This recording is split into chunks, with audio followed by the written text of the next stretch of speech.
본 방송에서 제공하는 투자 정보는 투자 판단에 대한 조언입니다. 방송에서 제공하는 주식의 가치, 가격 상승 및 하락에 대해서는 방송사에서 보장하지 않습니다. 시청자 여러분 안녕하십니까. 깊이 있는 인사이트로 여러분들의 투자를 잘 이끌겠습니다. 저는 강관우입니다. 어제도 우리 시장 코스피 코스닥과는 차별 현상 계속 이어졌습니다.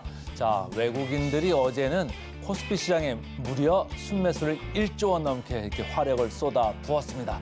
반면에 코스닥은 그 순매수 정도가 상대적으로는 미미했습니다. 자, 최근에 주가가 많이 올라가고 있는 쪽은 코스피입니다. 특히 저PBR주, 금융주, 배당주, 지주사 쪽으로 많이 올라가고 있습니다. 오늘 하나씩 좀 살펴볼 텐데요. 자, 가격과 가치를 좀 보십사 합니다. 가격, 여러분들 개인 투자자들 특히 가격 많이 봅니다. 증권방송 보시는 분들은 가격 많이 보시죠. 차트 많이 보십니다. 그러나 저희 증시8, 증시9 보시는 분들은 이제는 value, 그러니까 가치에도 많이 익숙해져 있으리라고 저는 확신을 합니다. 제가 가치에 대해서 항상 말씀을 드리잖아요. 근데 가격이 올라가면 무서워서 못 따라가는 경우가 많습니다. 하지만 저희 방송을 보시면 가격이 올라가더라도 가치, 적정 가치에 좀 밑에 있으면 더 따라가셔도 괜찮습니다. 그런데 가격이 막 떨어집니다. 그러면 무서우시죠, 보통은. 근데 가치를 보는 사람들은 가격이 떨어지면 더 저평가, 더 급매물이 나오고 있으니까 오히려 매수 측면에서는 더 좋은 이점이 있을 수도 있는 겁니다. 그래서 앞으로는 가격보다는 가치를 보시는 투자 습관 많이 키우시면 좋을 것 같습니다. 자, 간밤에는 미국 3대 지수가 반등에 성공했습니다. FOMC발 악재를 좀 이겨낸 감이 있는데요. 오늘 금요일입니다. 오늘도 저희 증시8과 함께 하시면서 알찬 정보 인사이트 많이 챙겨가시길 바라겠습니다. 바로 외신 들어갑니다. 외신 브리핑 시작합니다. 어제 3대 지수는 모두 우상향 곡선 그리면서 기분 좋게 마무리했습니다. 어제 FOMC 이후 하락이 좀 과도했던 걸까요? 하루 만에 일제히 좀 상승을 했습니다. 오늘은 아무 일도 없었던 것처럼 다시 한번 시원하게 반등에 성공했는데요. 과대 낙폭에 따른 반발 매수세가 들어왔고요. 둔화된 고용 지표가 투자 심리를 개선한 것으로 풀이가 되고 있습니다. 여기서 나왔던 고용 지표 먼저 살펴보겠습니다. 신규 실업수당 청구 건수입니다. 22만 4천 건으로 집계가 됐습니다. 전주 대비 9천 건 정도 늘어나게 되면서 시장 예상치를 상회하게 됐고요. 3개월 내 최고치를 기록하기도 했습니다. 특히 최소 2주 이상 실업수당을 신청하게 되는 계속 실업수당 청구 건수는 전주 대비해서 7만 건 정도 증가하게 되면서 예상치를 상회하게 됐고요. 노동시장이 그래도 둔화했음을 확인하게 되면서 투자 심리가 조금은 개선되는 모습을 보였습니다. 이번에는 유가 상황 함께 체크해 보겠습니다. WTI는 배럴당 73달러 선으로 하락 마감했습니다. 중동 위기가 완화될 수 있다라는 부분이 좀 기대감이 생기게 됐고요. 이 부분이 유가에는 반대로 하방 압력으로 작용하게 됐습니다. 외신들에 따르면 이스라엘과 하마스 간 휴전 논의가 꽤나 진전이 있었던 것으로 보입니다. 6주간의 일시 휴전과 인질, 팔레스타인 수감자 석방을 현재 골자로 좀 하고 있고요. 그리고 하마스 측이 이 내용을 좀 긍정적으로 보고 있다라는 보도가 좀 나오게 됐습니다. 실제로 휴전안이 타결될 경우에는 중동의 긴장감이 조금은 완화될 수 있어 보이고요. 또 홍해를 통한 물류 불안 또한 크게 완화될 수 있을 것으로 보입니다. 이번에는 기사들 먼저 하나씩 살펴보도록 하겠습니다. 첫 번째는 중국 소식입니다. China merges 100 of rural banks amid looming financial crisis라는 기사인데요. 중국이 금융 리스크가 증가하게 되면서 지방은행 수백 개를 합병하는 데 착수했다라는 내용의 기사입니다. 즉 중국이 최대 규모의 은행 산업 통폐합 작업에 착수를 했다라는 뜻인데요. 리스크가 있는 은행들을 없애는 것이 아니라 합병을 통해서 이 위기를 극복해 나가겠다라는 의지를 좀 표명을 했습니다. 외신에 따르면 중국 당국은 이미 2022년부터 리스크가 있는 은행들을 대상으로 해서 합병을 좀 단행을 해왔었는데요. 올해 역시 최우선 과제 중에 하나로 약 9천조 원 규모인 은행 부문의 리스크를 해결하겠다라고 이야기했습니다. 즉 올해도 또 다른 통합을 좀 계획하고 있다라고 해석을 좀 할 수 있어 보이는데요. 중국 은행 산업은 경기가 침체하면서 지난 몇 년간 꽤나 어려움을 좀 겪어왔습니다. 실제로 중국 인민은행에 따르면 지난해 6월까지 나머지 고위험 대출 기관 중 약 96%가 소규모 지방상업은행과 신용협동조합으로 나타났습니다. 그래서 이 리스크를 좀 극복하고자 합병이다라는 키워드를 좀 꺼내든 것으로 보이고요. 2022년 이후로 있었던 합병으로 중국 내에서는 더 큰 금융기관들이 계속해서 탄생을 좀 해왔습니다. 다만 전문가들은 거래가 항상 좀 시장 지향적인 방식으로 이루어지진 않았기 때문에 금융기관이 꼭 더 탄탄해졌다라고 볼 수는 없다라고 지적하기도 했었는데요. 그렇기 때문에 이번에 합병은 조금 더 나은 방향으로 될 수 있을지 지켜보시면 좋겠습니다. 그리고 이번에는 원전 소식 함께 보도록 하겠습니다. 일단 원전 체코 관련된 뉴스인데요. Czechs ask French South Korean firms for binding bid for up to 4 nuclear blocks라는 기사이고요. 체코 정부가 신규 원전 건설 사업과 관련해서 입찰서를 제출했던 먼저 South Korea firms라는 한국 수력 원자력 그리고 프렌치 측인 프랑스 전력공사에 원자로를 늘려서 입찰을 좀 요청했다라는 내용입니다. 기존의 한 기에서 여기 기사에 나와 있듯이 4기로 늘려서 요청을 한 건데요. 체코 정부는 탈화석 연료를 가속하는 차원에서 보면 신규 원자로 한 기로는 충분하지 않을 것으로 판단을 한 것으로 보입니다. 그리고 원자로를 4기로 늘려서 건설을 할 경우에는 원자로당 단가를 4분의 1 정도로 낮출 수 있을 것으로 보고 있고요. 눈여겨볼 부분은 한수원과 그동안 소송을 좀 해왔던 웨스팅하우스가 이번 입찰에서 탈락을 했다라는 점입니다. 과거 웨스팅하우스는 한수원의 한국형 원전에 자사의 기술을 사용했다라면서 소송을 제기한 바가 있었는데요. 결과적으로 이번 체코 원전 수주에 있어서는 프랑스 그리고 한국 이렇게 두 개의 국가가 이파전을 좀 벌이게 될 것으로 보입니다. 한국이 다시 한번 원전 수출에 있어서 청신호가 켜졌다라고 좀 해석을 할 수 있어 보이고요. 체코 정부는 오는 5월 말까지 입찰에 대한 평가를 마친 뒤에 6월부터는 원전 건설 업체를 결정할 수 있을 것으로 전망이 되고 있습니다. 우리나라가 끝까지 수주 모멘텀을 받아갈 수 있기를 좀 기대해 보도록 하겠습니다. 이번에는 전반적인 섹터별 움직임과 실적 발표들 내용 함께 살펴보도록 하겠습니다. 일단 실적이 굉장히 잘 나왔던 애플부터 먼저 살펴보도록 하겠습니다. 첫 번째 애플 같은 경우에는 현지 시간으로 2월 2일에 현재 비전 프로 정식 출시를 기다리고 있는 상황인데요. 그리고 오늘 다시 한번 실적 발표가 됐습니다. 매출과 주당 순이익 모두 예상치를 상회했습니다. 매출은 전년 동기 대비해서 2% 증가했고요. 주당 순이익은 16% 증가한 것으로 나타났습니다. 5개 분기 만에 역성장에 탈출했다라는 부분이 좀 중요해 보이는데요. 마지막에 기사에 나와 있다시피 China shows weakness라고 쓰여 있습니다. 즉 가장 중요하게 바라볼 수밖에 없는 중국 쪽 매출이 13% 정도 감소하면서 이 부분은 좀 약화됐다라는 부분 체크하시면 좋겠고요. 애플은 장 마감 후에 실적이 발표됐기 때문에 일단 정규장에서는 실적을 기다리면서 1.3% 정도 상승했지만 중국 쪽 시장이 조금 약화됐다라는 부분 때문에 실적 발표 후에는 3% 넘게 빠지면서 현재 움직이고 있습니다. 그렇다면 이번에는 아마존 상황도 함께 체크해 보도록 하겠습니다. 매출은 14% 정도 증가했고요. 영업이익은 2년 만에 가장 높은 수준인 106억 달러를 기록을 했습니다. 월가 예상치를 크게 뛰어넘는 모습이었는데요. 아마존 실적의 관건은 클라우드 컴퓨팅 부분인 아마존 웹 서비스, 즉 AWS 이 부분이었는데요. 이 부분에서도 13% 정도 증가하게 되면서 월가 예상치에는 부합을 하는 모습을 보였습니다. 아마존은 2022년 4분기부터 계속해서 이 부분의 매출이 좀 하향세를 그렸었는데요. 그런데 이번에 이 흐름이 좀 반전됐다라고 볼 수 있겠습니다. 그동안 마이크로소프트 그리고 알파벳의 클라우드 사업 실적을 좀 고려해 봤을 때 아마존의 실적이 꽤나 괜찮았다, 순항하고 있다라고 판단할 수 있어 보이고요. 아마존의 핵심이라고 볼 수 있는 전자상거래 이 부분의 실적 또한 예상치를 상회하는 모습 보였습니다. 그래서 기사에 나와 있다시피 better than expected, 기대보다 훨씬 잘 나왔다 표현을 해주고 있고요. 아마존 주가는 역시나 장 마감 후에 발표가 됐는데요. 기다리고 있는 상황에서는 2.6% 상승했고요. 발표 후에는 6% 정도 추가로 상승하면서 현재 애프터마켓에서 흘러가고 있습니다. 이번에는 메타 함께 살펴보도록 하겠습니다.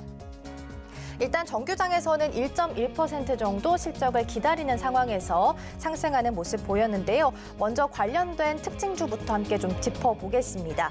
현재는 AI 칩을 엔비디아가 80% 가까이 시장을 좀 점유하고 있는 상황입니다. 그런데 AI 공급 부족 사태가 좀 빚어지게 되면서 이렇게 빅테크 기업들이 직접 나서서 자체 칩을 좀 개발하고 있는 상황인데요. 그리고 메타도 자체 개발한 새로운 AI 칩을 올해 데이터 센터에 탑재할 계획이다라고 전했습니다. 지난해 5월 MTIA라고 하는 자체 설계 칩을 공개하게 되면서 AI 개발에 주력하고 있다라는 부분을 강조한 바가 있었는데요. 메타는 업데이트된 칩과 또 구매하고 있는 GPU까지 함께해서 데이터 센터에 올해 투입하겠다라고 발표한 부분이 있었고요. 실적도 이어서 살펴보겠습니다. 4분기 매출은 전년 동기 대비해서 25% 증가했습니다. 그리고 영업이익률은 이전에 2배가 넘는 41%를 기록하게 됐는데요. 순이익은 140억 달러로 전년 동기 대비해서 3배 정도 수준으로 늘어났다라고 볼 수 있겠습니다. 그리고 중요한 부분은 사상 최초로 배당금을 지급하고 500억 달러 규모의 자사주를 매입하겠다라고 발표함에 따라서 시간의 거래에서 현재 가장 큰 폭으로 상승하고 있는데요. 앞서 살펴봤듯이 정규장에서는 1%대 상승률을 기록했지만 자사주 매입 소식까지 함께 더해지게 되면서 애프터마켓에서는 14% 넘게 가장 큰 폭의 상승률을 기록을 하고 있습니다. 이번에는 특징주로 YMTC 함께 살펴보도록 하겠습니다. 일단 YMTC는 어제 정규장에서 2.7% 정도 상승을 했었는데요. YMTC는 사실 중국에 있는 최대 3D 낸드 플래시 메모리 제조업체입니다. 그런데 미국 국방부가 YMTC를 중국군과 관련된 기업 명단에 추가를 하게 됐는데요. 쉽게 이야기하면 미국이 중국에 있어서 군사 현대화를 약간 저지하고 있다라고 좀 해석을 할 수 있겠습니다. 2024년 국방수권법은 미 국방부가 이 명단에 오른 중국 기업과 어떤 거래도 해서는 안 된다라는 부분을 좀 정확하게 명시하고 있고요. 미국 재무부도 이들 기업을 대상으로 해서 별도의 제재를 가할 수 있는 상황입니다. 이에 대해서 중국 측은 시장 경쟁과 국제 공정 무역에 대해서 미국의 약속에 위배되는 것이다라면서 반발을 좀 하고 있고요. 로이터 통신은 이에 대해서 명단에 올랐다고 해서 즉각적으로 거래 금지 조치가 취해지는 것은 아니다라고 보도하기도 했습니다. 다만 미국 기업과 기관들에게 중국 기업들과 거래를 했을 때 위험할 수 있다라는 부분을 경고한 것으로 풀이할 수 있겠습니다. 이번에는 특징주 US 스틸 함께 보겠습니다. 정규장에서는 0.83% 하락하면서 약보합순에서 마무리했는데요. 재선에 도전하는 도널드 트럼프 전 미국 대통령이 신일본 제철의 US 스틸 인수를 두고서 끔찍한 이야기다라면서 당선이 되면 무조건 막겠다라는 단호한 입장을 밝혔다고 합니다. 그러면서 고용을 국내로 되돌리고 싶다라고 덧붙이기도 했었는데요. 트럼프 전 대통령이 US 스틸 인수와 관련해서 이렇게 명확히 반대를 표명한 것은 이번이 처음이었습니다. 트럼프가 이번 인수를 선거 쟁점화하게 되면서 사실 바이든 행정부의 고민도 이전보다는 더 깊어졌다라고 볼 수 있겠는데요.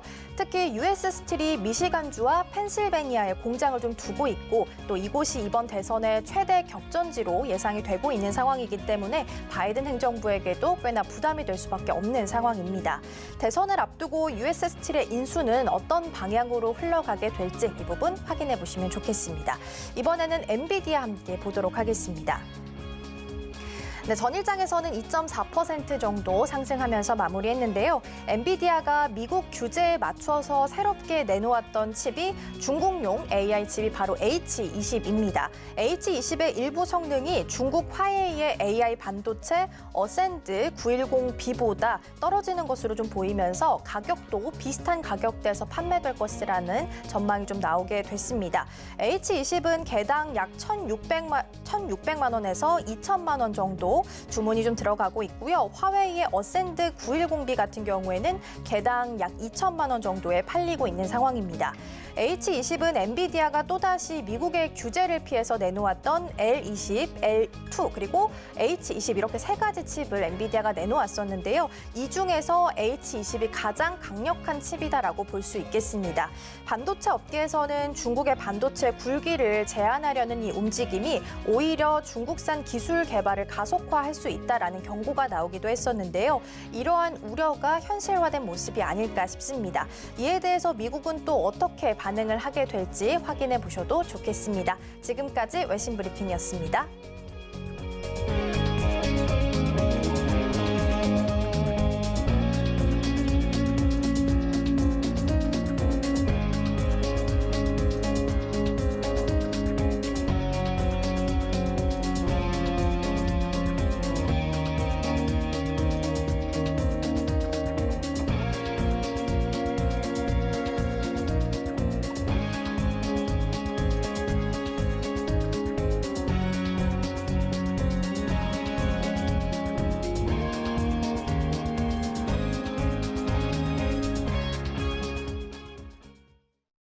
네, 서울경제TV 증시8 주간브리핑 시간입니다. 서울경제신문에서 발행한 이슈 전해드리는데요. 첫 번째 소식부터 하나하나 짚어보겠습니다. 화면 살펴보시죠. 의대 정원 10년간 15,000명 늘린다. 첫 번째 소식 전달해드립니다. 정부가 의료계의 반대로 2006년부터 19년 동안 묶여있던 의대 정원을 내년부터 대폭 확대할 계획을 밝혔습니다. 의료 현장의 수요에 맞춰 2035년까지 향후 10년간 15,000명가량을 증원할 방침인데요. 특히 늘어난 인력이 필수 의료 핵심 진료 과목으로 이른바 내외 산소, 내과, 외과, 산부인과, 소아청소년과와 지역 의료 현장에서 근무할 수 있도록 필수 의료 보험 수가를 대폭 인상하는 데 2028년까지 약 5년 동안 10조 이상을 투입하는 등 가능한 정책 수단을 모두 총동원하겠다라고 밝혔습니다. 보건복지부는 1일 윤석열 대통령 주재로 분당 서울대병원에서 열린 8번째 민생토론회에서 이 같은 내용의 필수 의료 정책 4대 패키지를 발표했습니다. 지금 화면을 통해서 필수 의료 4대 패키지를 하나하나 짚어볼 텐데요. 의대 정원 2035년까지 15,000명 확대한다라고 합니다. 계약형 지역 필수 의사 제도 역시 신규적으로 도입할 예정이고요. 의료사고 특례법, 의료사고 보상 역시 강화할 것으로 보여집니다. 필수 의료 수가 인상을 10조 원 플러스 알파 투입할 예정이다라고 하니까요. 이 부분도 하나하나 꼼꼼하게 짚어보시면 좋겠습니다. 윤 대통령은 지금이 의료개혁을 추진할 골든타임이라면서 의료개혁 4대 정책 패키지는 무너져가는 의료체계를 바로 세워 국민의 건강과 생명을 지키겠다는 약속의 일환이다라고 전달했습니다. 우선 고령 인구가 급증하고 보건산업 수요도 크게 늘고 있는 만큼 지역 의료와 필수 의료를 살리기 위해서도 의료 인력 확충이 필수적이다라고 강조한 바 있는데요. 윤 대통령, 지금이 의료개혁의 골든타임이다라고 거듭 강조했습니다. 5년간 10조 이상의 투입 수가를 인상할 것으로 보여지고요. 대통령 직속 의료개혁 특위 역시도 구성해 나가겠다라고 전달했습니다. 다음 소식입니다. 연금 개혁 못하면 국가 부채 비율 250%로 급등한다. 네, 최근에 연금 개혁 소식 지속적으로 전달드렸던 것 같습니다. 오늘 두 번째 소식으로 다시금 전달드립니다. 연금 개혁이 1년간 지체될 때 발생하는 추가적인 부담이 수십조 원에 이를 것이고 개혁 작업에 속도를 내야 한다라고 경고를 했습니다. 조동철 한국개발연구원장이 일제히 천명하고 나섰는데요. 이 연금 개혁을 계약하지 못한다면 2070년 정부 부채 비율이 250% 이상으로 급등하게 된다라고 전달했습니다. 한국의 2023년 3분기 말 기준 국내 총생산 대비 일반 정부 부채 비율은 약 48.9%로 50% 가까이 되고 있고요. 정부의 시장 개입이 가계, 기업 부채에 영향을 끼쳤다라고도 분석하고 있습니다.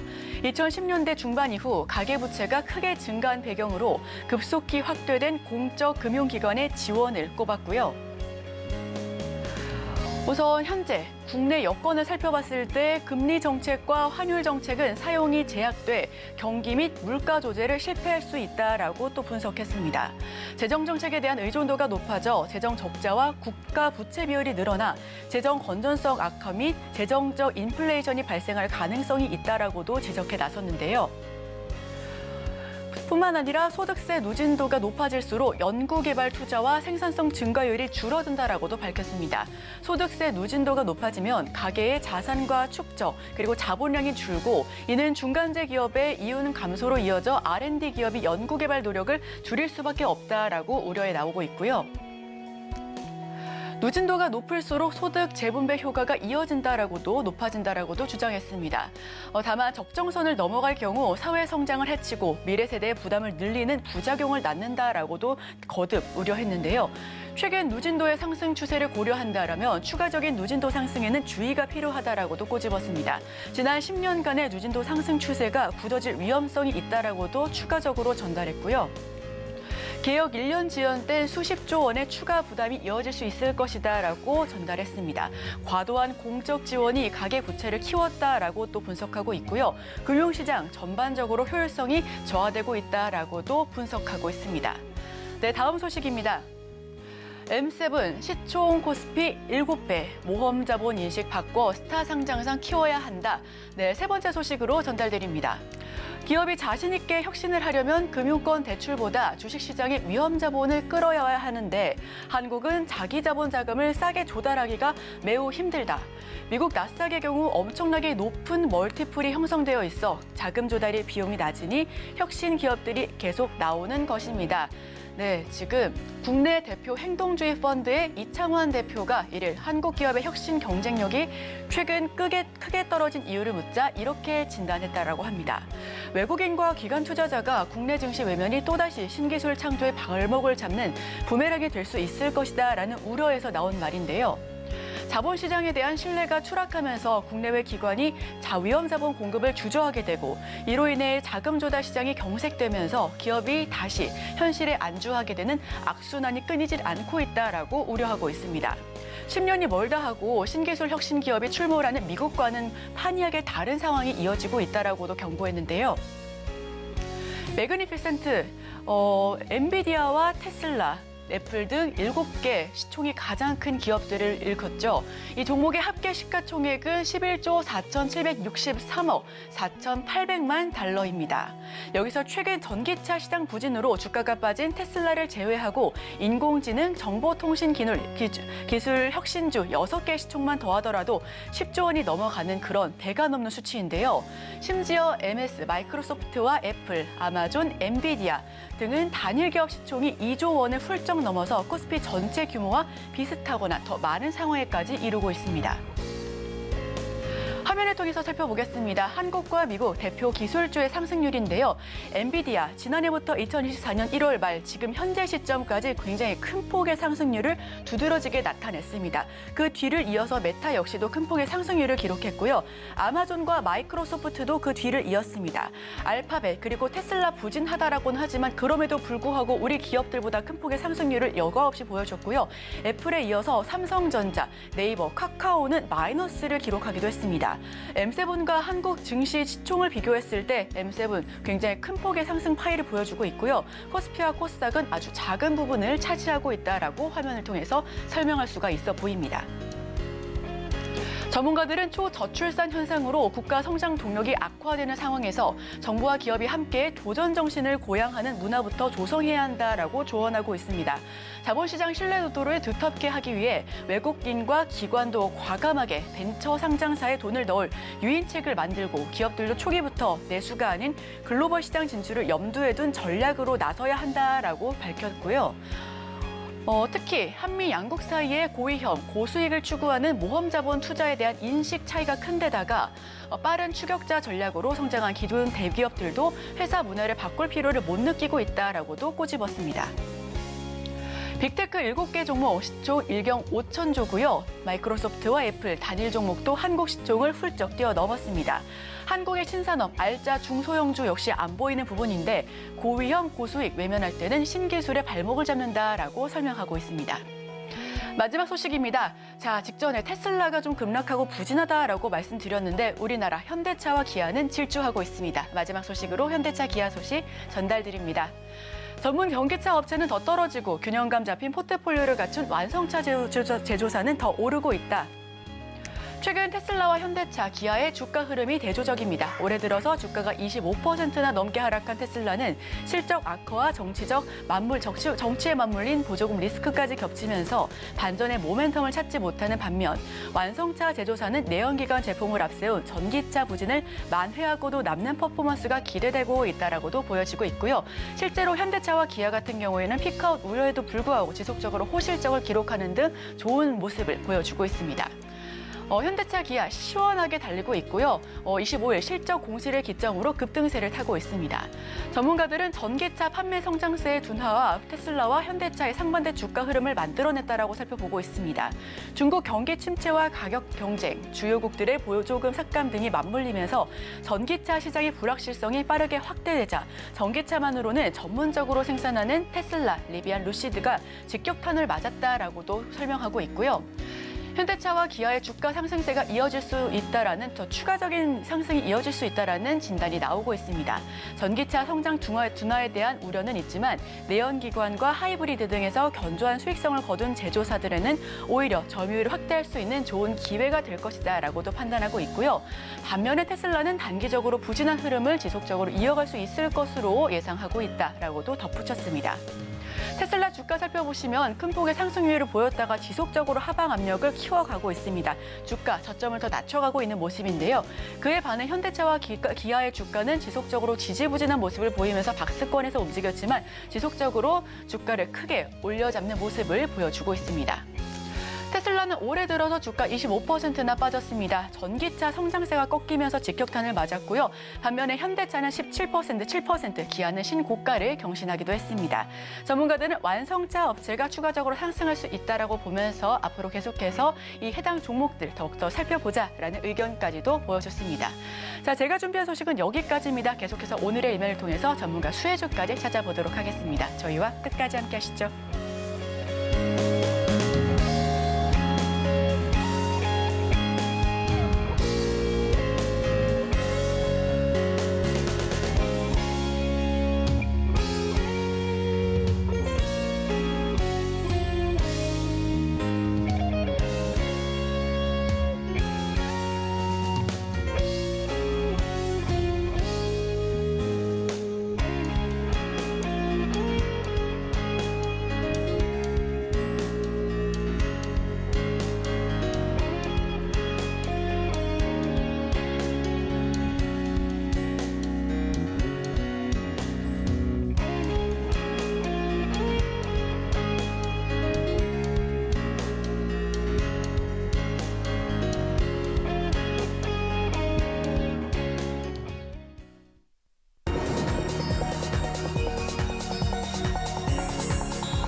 네, 오늘의 일변 분석해 보겠습니다. 비전 프로가 드디어 공식적으로 출시가 됐는데요. 스펙 및 반응에 대해서도 궁금합니다. 오늘 비전 프로 이야기 조금 더 심층적으로 이야기 나누기 위해서 특별하게 이분을 모셨습니다. 루크투자연구소 임순재 대표 함께합니다. 어서 오세요. 네, 안녕하십니까? 네, 저희 처음 포맷을 이렇게 바꿔보면서 처음 뵌 것처럼 이렇게 이야기를 나눠보겠습니다. 네, 고가 논란에도 사전 예약 20만 대를 돌파했다라는 소식과 함께 이 해당 기대감으로 큰 폭의 상승률을 최근 들어서 XR 관련주 보여주기도 했었는데요. 네. 자, 그렇다면 비전 프로 드디어 공식 출시했는데 반응은 실제로 어떤가요? 네, 뭐 비전 프로가 이제 출시를 하면서 이제 시장 반응이 어떠냐라는 게 이제 가장 크게 관심 사항이다라고 보시면 될 것 같고요. 지금은 뭐 일부 이제 IT 블로거 중심으로 지금 뭐 관련된 이제 리뷰들이 조금씩 올라오고 있는 그런 상황입니다. 이게 이제 공식적으로 이제 출시가 됐기 때문에 아마 향후 이번 주말 정도가 되면 본격적으로 이제 리뷰가 올라올 것이다라고 예상을 하고 있습니다. 일단 이번에 나온 이제 애플의 이제 XR 기기를 본다라고 하게 되면 기존에 지금 화면에도 보다시피 이제 고글형이다라고 해서 이제 머리에 뒤집어 쓰여오는 그런 이제 형태다라고 보시면 될 것 같습니다. 기존에 이제 메타에서 만든 퀘스트도 이제 똑같은 형태이기 때문에 이런 이제 XR 기기로서의 변화는 생각보다 그렇게 모양새로는 크지 않다라고 보시면 될 것 같고요. 다만 이제 주요 사양을 본다라고 하게 되면 AP 같은 CPU 같은 경우는 애플의 최신 이제 CPU인 M2를 사용을 하고 있고요. 그다음에 초지연 반도체인 이제 R1 칩을 이제 사용을 하고 있습니다. R1 칩 같은 경우는 이제 디스플레이를 이제 초고속 이미지를 구현을 함으로써 일단 디지털 멀미라고, 그러니까 XR을 쓰게 되면 일부 사람들이 멀미를 느끼는데 그런 거를 최대한 줄이기 위한 그런 칩이다라고 보시면 될 것 같습니다. 이외에 5개 센서, 6개 마이크, 그다음에 12개의 카메라를 사용을 해서 사용자의 인식을 확인한다라고 보시면 될 것 같고요. 그렇기 때문에 뭐 별도의 기기 없이 손을 움직임으로써 기기를 작동하거나 아니면 눈동자의 움직임으로 기기가 작동이 되는 그런 이제 형태로도 이제 움직이고 있다라고 보시면 될 것 같습니다. 이와 더불어 이제 주변, 그러니까 보통 XR 같은 경우는 XR 기기를 쓰면 주변 환경을 못 보는데 이번 비전 프로 같은 경우는 주변 환경도 같이 확인할 수 있는 그런 기능도 포함이 되어 있다라고 보시면 될 것 같습니다.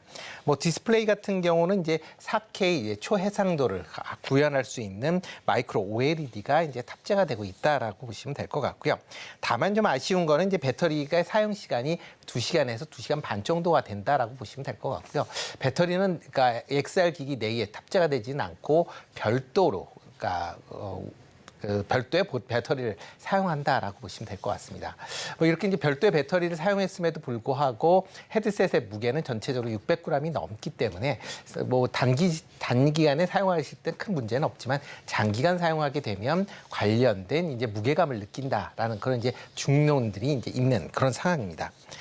특히 이제 전반적으로 이제 그러니까 IT 관련 블로거, 특히 이제 인플루언서들이 사전적으로 이제 애플한테서 이제 제공을 받아서 그런 이제 후기를 올리기 시작을 했는데요.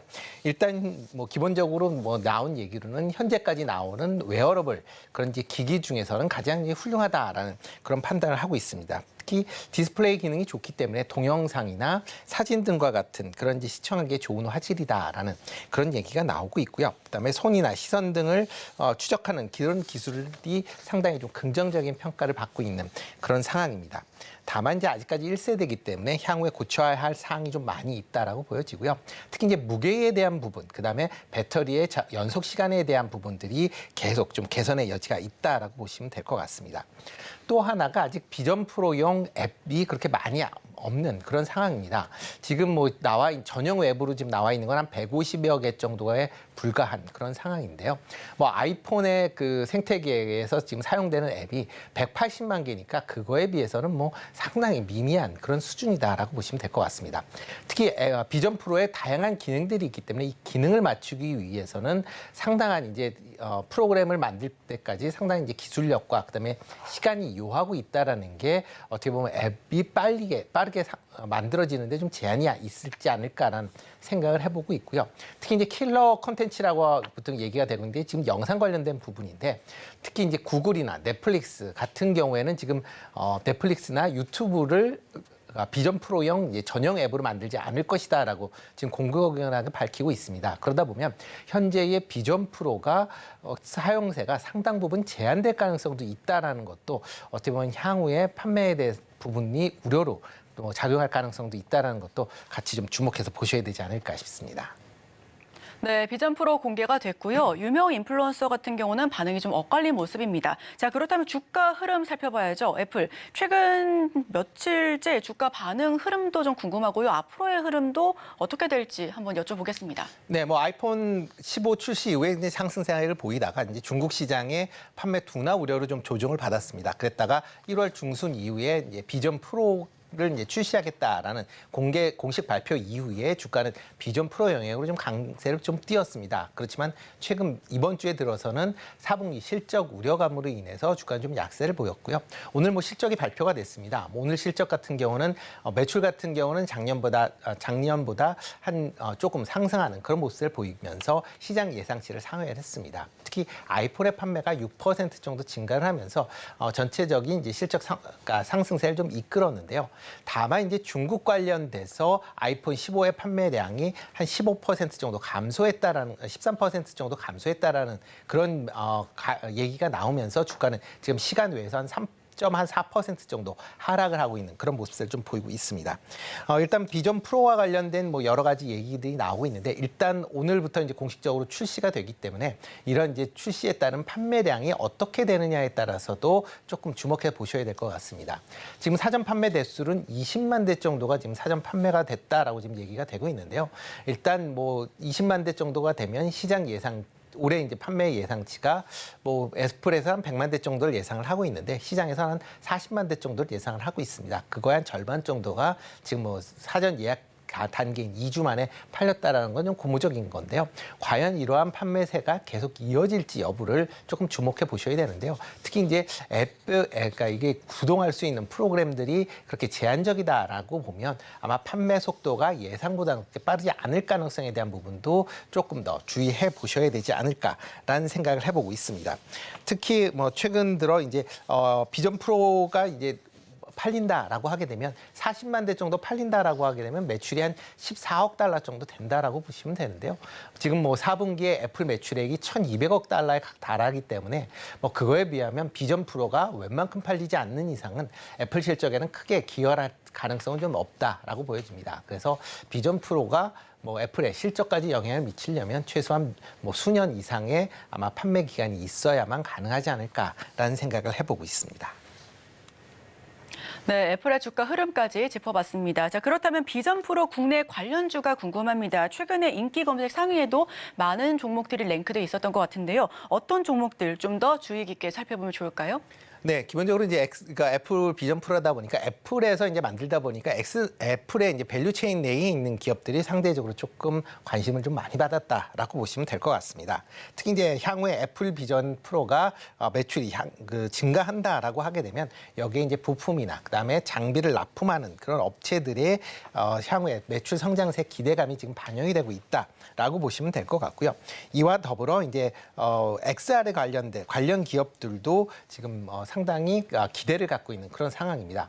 뭐 2022년 하반기서부터 그러니까 XR과 관련된 여러 이제 부품 관련된 기업들이 뭐 기대감을 올랐는데 그 이후에 조금 주춤했는데요. 이번에 이제 애플의 비전 프로를 통해서 다시금 이제 분위기가 환기가 되면서 관련된 기업들에 대한 그 긍정적인 기대감이 지금 주가에 반영이 됐다라고 보시면 될 것 같습니다.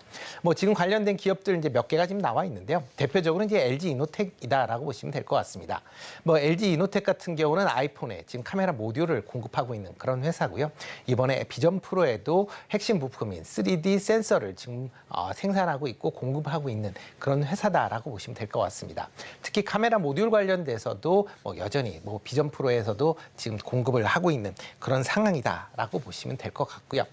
뭐 더구전자 같은 경우는 이제 휴대폰 카메라 모듈 및 이제 자동차 전장 부품 제조업체인데요. 최근에 이제 그 비전 프로에 관련돼서 지금 이제 카메라 모듈이 이제 추가적으로 이제 들어가기 때문에 그런 부분이 이제 수혜를 입을 것이다라는 기대감 때문에 주가가 탄력적으로 움직였다라고 보시면 되겠습니다. 뭐 나무가 같은 경우도 이제 3D 이제 센싱 모듈 이제 관련된 기술이 이제 시장에서 상당 부분 부각이 되고 있다라고 보시면 될 것 같고요. 특히 이제 TOF 카메라 모듈에 대한 그 부분이 지금 상당 부분 이제 시장에서 주목을 하고 있는 그런 상황이다라고 보시면 될 것 같습니다. 그렇기 때문에 그런 부분을 좀 더 주목해서 보시면 좋을 것 같고요.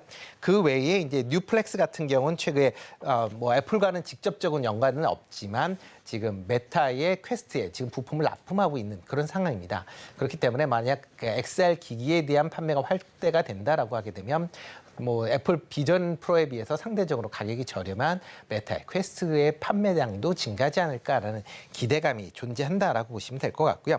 뭐 세코닉스 같은 경우는 지금 미국 그 AR 안경 업체인 부직스와 이제 투사 모듈을 이제 납품할 예정이기 때문에 그런 부분이 시장에서 주목을 받고 있는 그런 상황입니다. 하이비전 시스템 같은 경우는 이제 카메라 모듈 의 검사 장비를 만들고 있는데요. 특히 이제 3D 센싱 모듈 검사 장비에 대한 그런 이제 부분이 시장에서 주목을 받고 있으면서 특히 이제 향후에 XR이 이제 확대가 된다라고 하게 되면 이런 3D 센싱 모듈에 대한 그 검사 장비 수요가 지금보다 확대될 것이다라는 기대를 하고 있습니다. 이번에 이제 애플이 이제 XR 기기를 만들어서 시장 판매가 어느 정도 증가한다라고 하게 되면 그만큼 삼성이나 구글 같은 기업들도 이런 XR 기기를 향후에 만들 것이다라는 기대감이 있기 때문에 그런 점이 좀 반영이 돼 있다라고 보시면 좋을 것 같고요. 이 외에 지금 뭐 추가적으로 본다라고 하게 되면 뭐 SK 하이닉스 같은 경우는 애플 비전 프로 R1에 들어가는 특수 D램을 공급하는 그런 업체다라고 보시면 될 것 같고요. 뭐 삼성전기는 뭐 메인보드인 M2 프로세서형 기판을 공급을 하고 있는 그런 상황입니다. LG 디스플레이 같은 경우도 지금 마이크로 OLED를 패널을 공급하고 있다는 것도 같이 좀 주목해서 보시면 어떨까 싶습니다. 다만 이제 이번 이제 발표한 이후에 기존에 이제 소문에 사고 이제 뉴스에 팔라라는 그런 얘기들이 많기 때문에 아마 단기적으로 보면 아마 오늘 이제 뉴스가 나왔기 때문에 좀 차익 매물이 나오지 않을까라는 좀 생각을 좀 해보고 있고요. 다만 이제 비전 프로가 이제 어떻게 판매되느냐에 따라서 향후에 관련 기업들의 움직임도 좀 유동적이다라는 점도 같이 좀 주목해서 보시면 어떨까라는 생각을 해보고 있습니다. 네, 오늘의 일면 애플 비전 프로 이슈와 국내 관련주에 대해서 심층 분석 나눠봤습니다. 지금까지 루크투자연구소 임순재 대표와 함께했습니다. 오늘 말씀 고맙습니다. 네, 고맙습니다.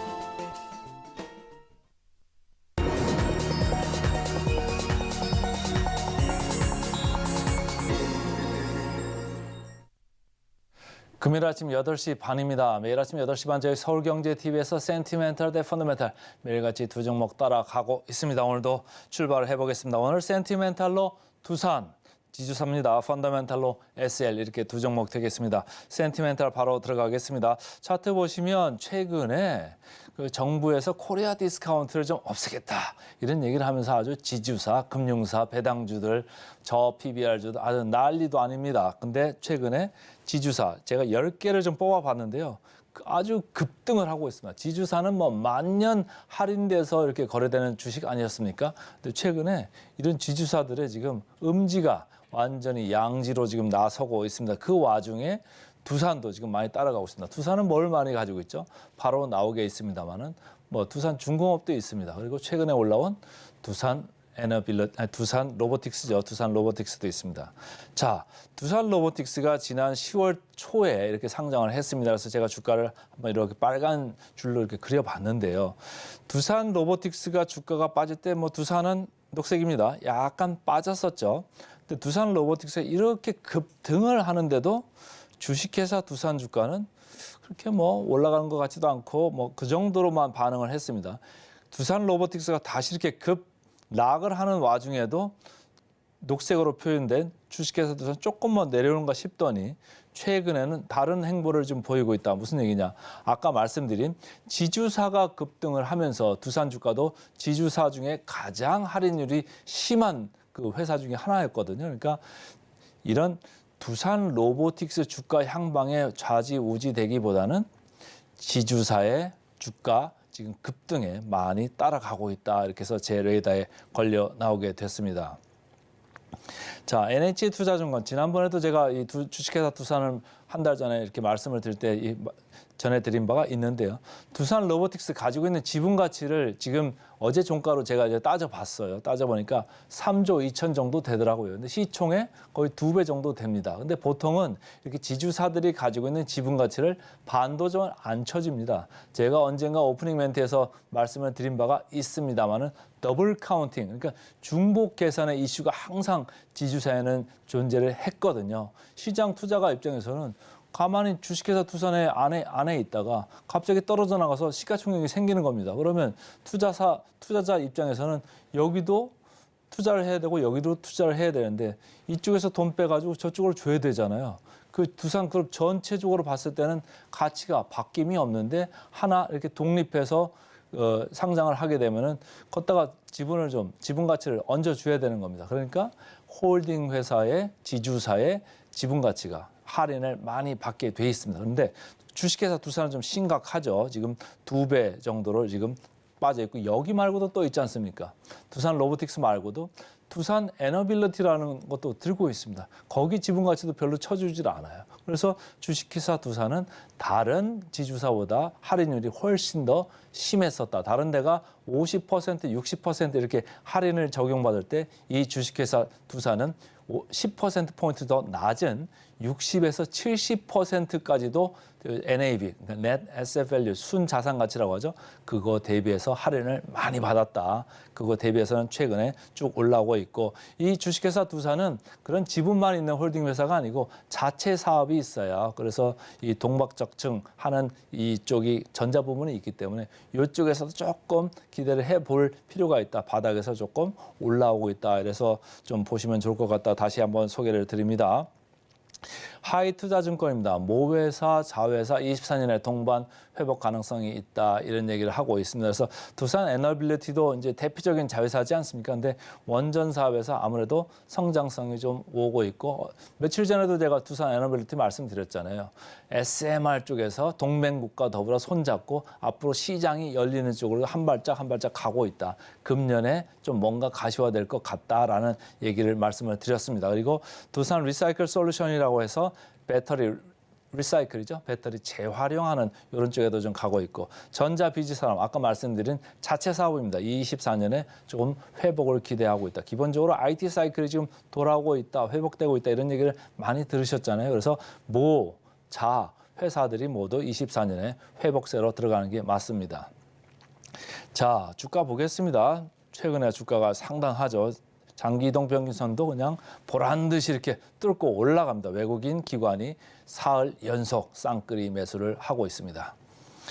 공매 잔고율 보니까 0.6%네요. 시장 평균이 코스피는 0.2%입니다. 여전히 높고요. 최근에 이렇게 올라오는 거는 사려고 하는 사람 많은데 주식 공급을 못하면은 그 LP라고 하죠. Liquidity Provider, 유동성 공급자들이 자꾸 공매로 이렇게 대줍니다. 그러면 그걸 사가는 형식이 되고 있는데, 어쨌든 공매 잔고율은 조금 최근에 올라오고 있다 이런 말씀이고요. 역사적 밸류 밴드를 봤을 때 그렇게 뭐 낮은 쪽은 아니죠. 중상단 부분이 가 있습니다. 그러니까 최근에 지주사 때문에 조금 하이라이트를 받고 있는 게 주가에 그대로 나오고 있습니다. 자, PBR로 보겠습니다. 주식회사 두산 0.8배까지 와 있네. 제가 여기 보시면은 두산, 삼성물산 최근에 주가가 아주 찬란하지 않습니까? 0.68배 상당히 올라와 있죠. 지주사도 쭉 또 보시겠습니다. CJ 0.5, LS 0.5, OCI 최근에 그 한미사이언스 지분 산다고 주가가 많이 헤매다가 다시 좀 고개를 들고 있죠. 왜냐? 홀딩스라는 이름이 붙어 있기 때문인데, 지주사죠. 0.48, LG 0.46 이런 순서로 쭉 돼 있습니다. 저 밑에 가니까 최근에 롯데 지주도 불을 뿜었죠. 0.28, GS 0.29, 한화 0.3. 제가 이 차트를 하나 보여드리는 이유는 어제도 금융주 소개해드리면서 제가 이 차트를 하나 보여드렸잖아요. 이 중에서 개인의 취향에 따라서 고르시면 좋을 것 같습니다. 이렇게 말씀드렸고, 오늘 이걸 한꺼번에 보여드리는 이유는 이들 지주사 중에서 개인의 취향에 맞게 하시되, 이쪽 밑에 것도 괜찮습니다. 사실은 PBR, 저 PBR 얘기할 때는 이쪽이 저 PBR이잖아요. 그러니까 저 PBR을 한꺼번에 좀 보십사 이렇게 말씀을 드립니다. 자, 목표 주가 보니까 2개월째 제자리로 옆으로 이렇게 꾸준히 행보를 하고 있으니까 하방 리스크는 크게 없다 이렇게 보시면 되고, 최근에 올라온 게 조금 리스크는 리스크죠. 그러나 제가 아까 말씀드린 대로 가격보다는 가치를 좀 보자 이런 얘기를 했어요. 그러니까 가치는 PBR이 아직도 0.8배인 상황입니다. 목표 주가 대비 괴리율 보겠습니다. 삼성물산 최근에 많이 올라와서 17%가 줄었는데 두산도 많이 줄었죠. 19% 남아 있습니다. 그래서 오늘은 센티멘탈로 두산 먼저 말씀을 드렸습니다. 자, 펀더멘탈로 가겠습니다. 펀더멘탈 자동차 부품주 중에 하나죠. SL 오늘 이렇게 말씀을 드리겠습니다.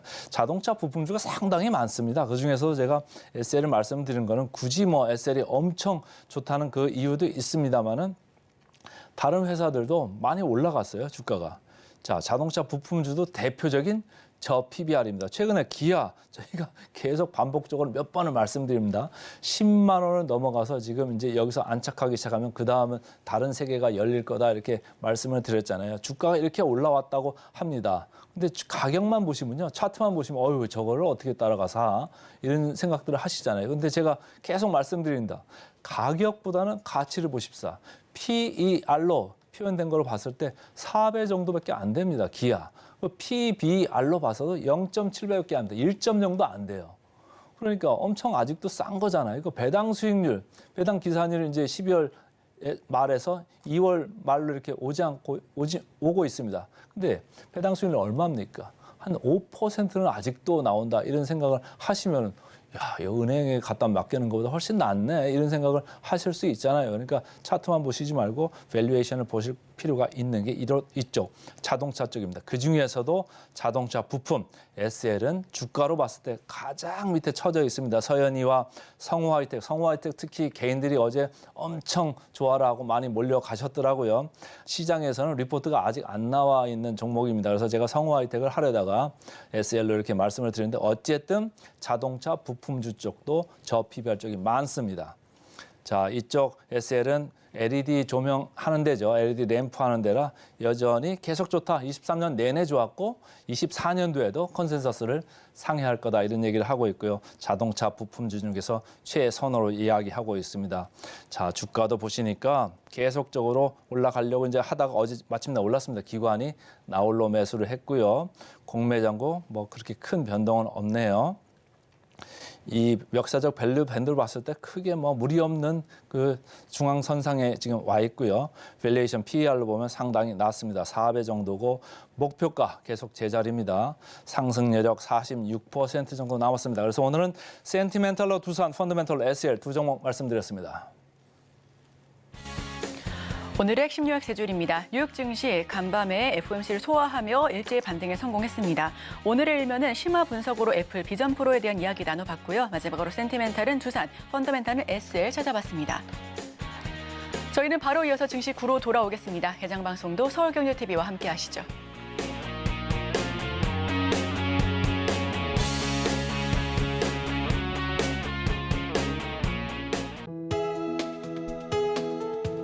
본 방송에서 제공하는 투자 정보는 투자 판단에 대한 조언입니다. 방송에서 제공하는 주식의 가치, 가격 상승 및 하락에 대해서는 방송사에서 보장하지 않습니다.